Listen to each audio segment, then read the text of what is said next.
Hey everybody, you know who it is. It's Alexis with Quiet Girl Gang. I know it's been a minute and I know I kind of left you hanging a little bit, but a whole lot's been going on. Just been driving a lot, learning a lot, but I'm back and I'm picking up where I left off. So we were talking about troubleshooting your drifting and helping to improve your car's performance.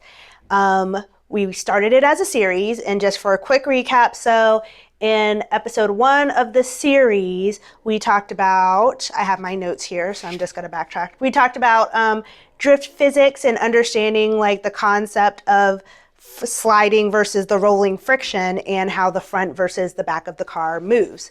And then in the second episode, we talked about analyzing the drift, being specific, identifying specifically the problem in your own words. So then you can then figure out if the problem's more related to steering or more related to sliding and getting the car to slide more. And then from there, after we determine whether there's a sliding or a steering issue, if there's a power or more like a friction component issue. And we talked about how, for me, at least in my experience, the power components are things like your battery, motor, ESC, your damper set, or like the suspension, your diff and axle area, and then like your servo and gyro. Those all affect how power is distributed to the car to get it to do what it needs to do, for the most part. Your friction components are kind of like your non-electrical and mechanical component parts. So that's the camber and toe position of your tires, your tire compound, your wheel like stiffness or traction ability, the weight distribution of your car, roll center, center of gravity, your motor position, like all of that stuff goes into what I consider to be the friction category. So now that we've understood the mechanics or the physics of the drift, we've analyzed our drift, now I'm going to talk about how I work on fixing my drifting. Okay, so basically, after determining whether I've got a sliding or a steering problem, a sliding problem is when I can't complete a drift. A steering problem is when I can complete the drift, but for whatever reason, I'm having a hard time controlling it. So after I've ID'd whether or not I'm having a sliding or a steering problem, then I kind of look at whether I have a power or a friction problem. I'll use this in terms of, or I'll use this basic example again of sliding, a spin out versus a stall out in your slide. So if you're going into your drift, you're going into slide and you find yourself spinning out, I consider that to be a situation when there's more power and not enough friction. That's it for right now. And we kind of get into those details a little bit later. If I stall out in the middle of a drift, I consider that to be too much friction and not enough power to overcome it to continue the drift. Okay, so one more time. Spin out, too much power, not enough friction. Stall out, too much friction, not enough power. So then the question is, how do I either increase power or decrease friction accordingly? So one more time, for spin out, too much power, not enough friction. So I either want to decrease power, which let's be honest, we like never want to do, but maybe I want to try to increase friction a little bit so that coefficient of friction is matched and we finish our drift. Or in a stall out, there's not enough power, too much friction. Maybe I need to figure out how to increase the power, again, to come to that coefficient of friction, that magic number, so that we can complete our drifting. Once I kind of figure out all of that, the next question that I want to ask and start figuring out is whether it's a sliding or steering, power or friction. Is it a mechanical, electrical, or driving problem? Okay. If I'm suspecting a mechanical problem, or even if I'm not suspecting, if I don't even know yet, these are kind of the 3 areas or the 3 ways I think about how I'm going to check my car. I'm going to look at the mechanical aspect of it, which are the physical parts. Physical parts mean looking at symmetry between like right to left or front to back of your car. This is where you want to look closer at symmetrical camber, symmetrical toe, all your like turnbuckles, connectors, links, is everything like in the right position that it's supposed to be in? Is anything loose? All of my screws that like keep the parts mounted on the chassis or keep the parts mounted to each other, are all of those for the most part screwed in and stuff like that? If you know that there's a part of your car that tends to kind of like loosen when you drive, go for those areas first. So look at the physical parts or the physical composition of your car to see if there's anything that's either off, anything that's broken. The other day, I was having an issue with my D5, which is my second car, and I was having a problem with both drifting and steering. Something just wasn't right. And so I went to the basics. I went to just look at if my camber was symmetrical, and I realized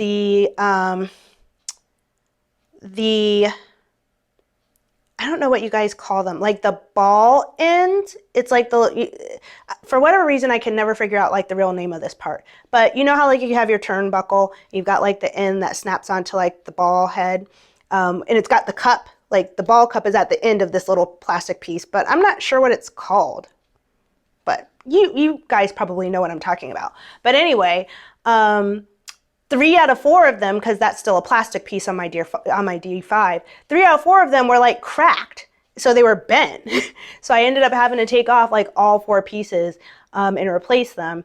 And then, side note, I realized that those pieces are specific to the turnbuckle. So I ended up having to like replace the turnbuckles and the ends. Anyway, looking at mechanical parts, the physical parts of your car, can be one way to start fixing your drift issue. The second thing is looking at your electronic components, looking at your power supply and delivery.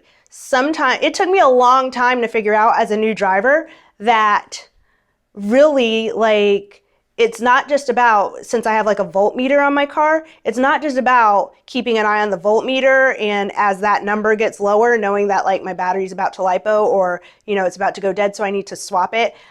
Now that I'm a better driver, I'm actually starting to notice the reduction in power delivery as the battery actually dies. So as I'm driving and driving and driving, and then start noticing when I go to like throw my angle into my car so I can start drifting, either if it's a delayed response or it's just not getting the angle that it needs to, or something funky is happening, I'm starting to notice now that might be something as simple as a battery swap. And then when I switch it, like, you know, my power comes back and things get better. So don't take for granted like the little things that might need to be adjusted to help your car perform better. Power supply, but also power delivery. So looking at those power components, if there's something going on with the motor, or you might want to start looking at changes in motor timing as you get a little bit more skilled with your driving, because that can help with power delivery. Your ESC functions, definitely getting to know your ESC is key. I'm not sure if I want to do like an ESC breakdown, just because there's so many different,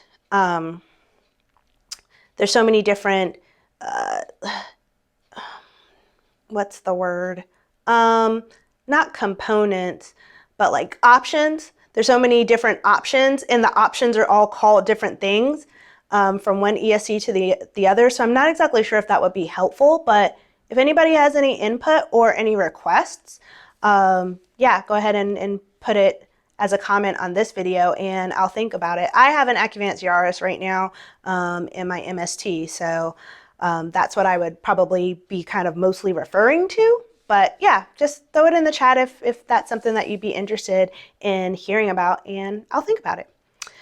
Other power supply components, like your axle makeup, your diff, your servo and your gyro, looking at your damper and the whole like suspension kind of component, because we talked about, at least for me, I consider like between like the shock component and the spring component, those are both ways that power is modulated or controlled to and from the wheels.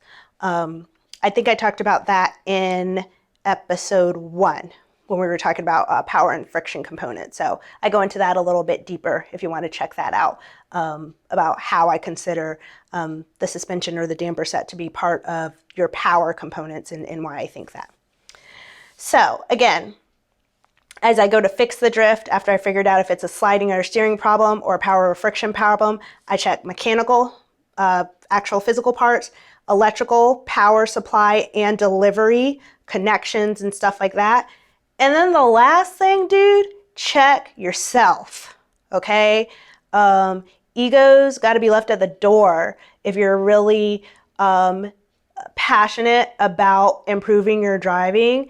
Everybody talks about the importance of seat time, but sometimes we don't want to do it, or sometimes it's not in the forefront of our minds when we're looking at, you know, our car not performing its best. We don't always think about the importance of like our driving skill and the consistency of that skill in maximizing the performance of the car.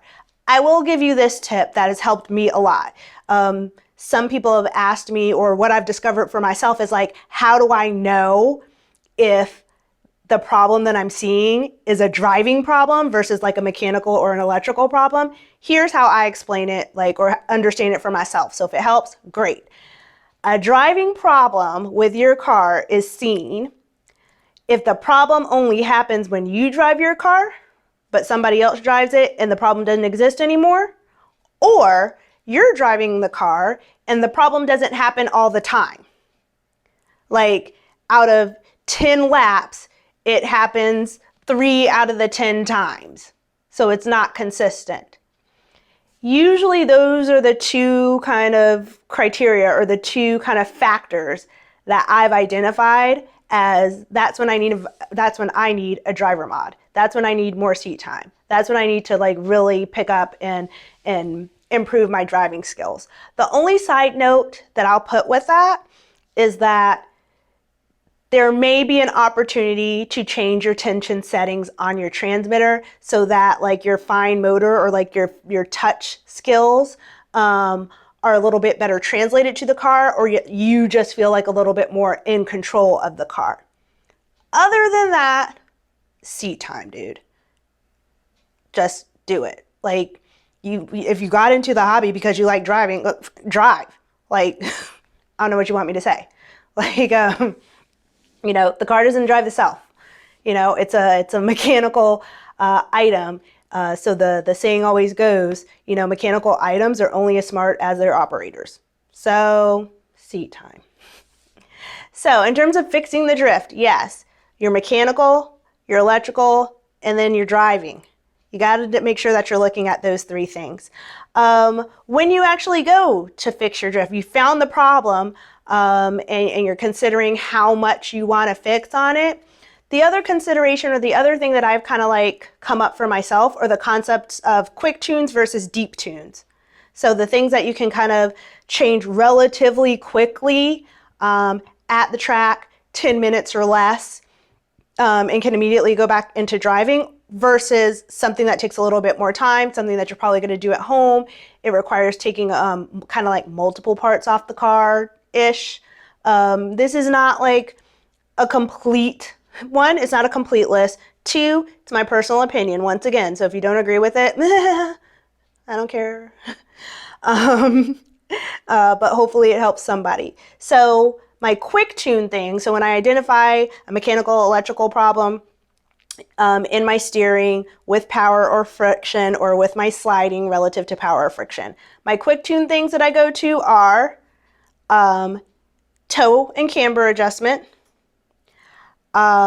in point adjustments, making sure if you swap tires or do anything to your steering, the front half of the car, making sure that you recheck or redo your in point adjustments, your preload adjustments with the springs on your dampers, simple battery swap, and then simple setting adjustment on your ESC. Now, you may or may not have seen in some of my posts on social media when I was trying to figure out how to connect my Yaris to by telemetry to my transmitter. I figured it out. It was a total game changer for me because I was really digging deep and learning the specifics of the settings on my ESC. So now I can control them on my transmitter. So for me, I consider that a quick tune. It technically still is like under that 10 minutes that I was talking about, but it is a little bit of a pain in the butt to like have to take your car off the track, look at your settings like in a towel or something like that, and then like plug it into your ESC if you make any changes. So you can kind of, take from that what you may. But overall, I still consider all of those things to be quick tunes. Also, any adjustments that you make on your transmitter, I consider to be quick tunes.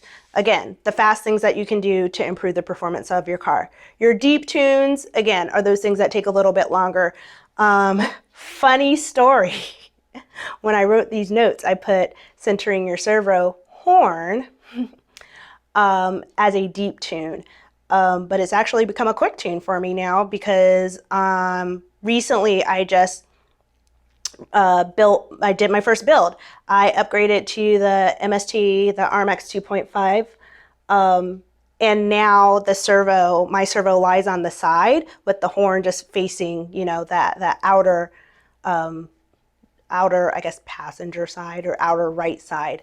It's not like kind of hidden or locked behind any of the other mechanics. So now it's very easy for me to recenter my servo horn. It was not easy to get to on my 2.0, so I would have considered that a little bit more of a deep tune because it would have taken me longer to take apart kind of like the steering assembly to be able to get to it. So I guess servo centering can be a quick or a deep tune depending on where your servo's located. So looking at motor gears to improve like power supply, but also cleaner mechanics. That's something to look into. Damper, like you're rebuilding your damper, swapping out any of those components, your O-rings, your adding holes to like the internal, your piston components, your spring settings or swapping out springs, swapping oils. If you're doing all of that at once or just doing one of those parts, that can go back and forth between a quick or a deep tune as well. Funny, I actually am a lot faster at rebuilding like the whole damper set. So yes, for me, I'd still consider it a deep tune. I don't like to do that too much at the track. It takes a little bit too much time for me sometimes. I know some of my drift brothers, they like doing it at the track. I prefer to do that at home. So again, that's up to you. So yeah, you can kind of get a sense for kind of what I'm going for or what I'm going with. Any type of, I think, mechanical or electrical upgrade would be considered a deep tune, something that you're going to take a little bit more time to do, but can translate into better performance of your car. So I think that's all I got for right now in terms of starting to wrap up this little mini segment that I did on drifting. Understanding the physics and what happens with actual sliding goes a long way. Understanding or being able to identify in your own words the problem and then figure out if it's a sliding versus a friction problem, a sliding versus a steering problem, power versus a friction problem. And then when you go to fix it, are you going to fix something mechanically, electrically, or are you just going to sit your butt down and practice some more so that you be a better driver and you control your car a little bit better? There you go. Quick tunes and deep tunes, depending on how long it takes, can also, the reason that I kind of split things up into quick tunes or deep tunes is for this situation. It's like when you are out driving, especially like for me, like at an event, yeah, and you don't want to spend a whole lot of time off track, tuning your car. But there is something a little bit off. The concept of quick versus deep tunes came to me. So for the quick tunes, it's the things that I can like quickly resolve or easily fix or easily look at that might help, more than likely will help my car perform a little bit better given the context of where I am. I'm at an event, I want to drive, I want to throw down laps, I want to have a good time, but something in my car isn't going right. The easiest example that comes off the top of my head is a quick tune if something is kind of like keeping my car kind of fishtailing or wobbling a little bit, especially like in a straight, not necessarily in a drift. It's like your sub trim correction. So if you throw a whole lot of sub trim, steering sub-trim to get that forward translation a little bit more smoothly, a little bit more cleaner in your car. That's a quick tune, but then the match to it is probably taking a look at your servo horn and probably like recentering that as well. So, like I said, the concept of a quick versus deep tune came to me as in the situation of what's something that I can quickly do to improve the performance of my car that won't bring any detriment or damage to it, but allow me to quickly get back on the track and still like enjoy driving. And then know in the back of my head, oh, I probably want to look at A, B, and C, or A, B, or C a little bit more closely. All right, guys and gals. Again, I hope that this information is valuable to you. I love sharing it. I just came back from the Potluck Missouri in Denver with Scale Science. It was fire. I could spend a whole 20 and 30 minutes talking about how freaking awesome that trip was. But I even met some people out there who've been watching the series and learning from it. So again, thank you guys so much so far for watching and your support and your feedback and your comments. I love it. Keep it coming. What am I going to talk about next? I'm looking at my notes. What am I talking about next? I think next, I still had a video that I was going to kind of like talk through of me, like in my thought process in troubleshooting and fixing my drift. So I think I'm going to do that. Yeah, my notes look okay enough to jog my memory to figure out how the steps that I took to getting my car to perform a little bit better. So the clips are like, you'll see the problems with the car. I'll talk through like my thought process, and then the next clip, you'll be able to see like things being a little bit better based on what I fixed. So I think I'm going to do that next. Yeah. Or if you guys have any like questions about anything that I've covered in any of my episodes so far, or a request of something, if you want to know my take on something, let me know. I'll do my best, given my experience and what I'm doing now with my driving, to help you out or hook you guys up in that way. So yeah, thanks again for watching. I'm out for this time, but I'll be back soon. You guys keep sliding, stay happy.